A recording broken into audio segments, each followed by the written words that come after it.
অক্টোবরের ১ তারিখে শুরু হওয়া শাটডাউন বা সরকার অচলাবস্থা এখন মার্কিন ইতিহাসের দ্বিতীয় দীর্ঘতম। ১ মাস পেরিয়ে গেলেও বাজেট নিয়ে সমঝোতায় পৌঁছাতে পারেনি রিপাবলিকান ও ডেমোক্রেটরা।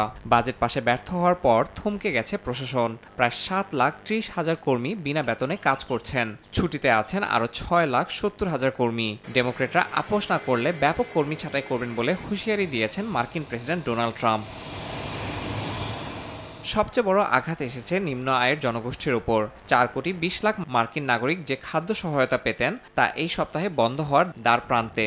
খাদ্য সহায়তা চালু রাখতে ডেমোক্রেটরা $৫ বিলিয়ন জরুরি তহবিল ব্যবহার করার আহ্বান জানালেও হোয়াইট হাউস জানিয়েছে আইনগতভাবে ওই তহবিল ব্যবহার করা সম্ভব নয়। স্বাস্থ্য বীমা ভর্তুকি নবায়ন না হলে প্রিমিয়াম বেড়ে যেতে পারে গড়ে ১১৪%, যা মারাত্মকভাবে প্রভাব ফেলবে ২ কোটিরও বেশি মানুষের জীবনে।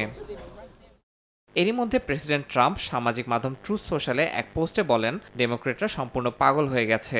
এখন সময় এসেছে ফিলবাস্টার নিয়ম তুলে নিউক্লিয়ার অপশন চালু করার। এতে ৬০ ভোটের বাধা তুলে সাধারণ সংখ্যাগরিষ্ঠতা অর্থাৎ ৫১ ভোটে বিল পাশের সুযোগ তৈরি হবে।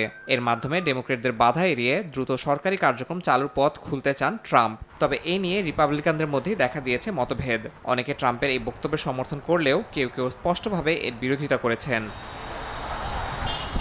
ইয়াসিন মোহাম্মদ জিসান, সময় সংবাদ।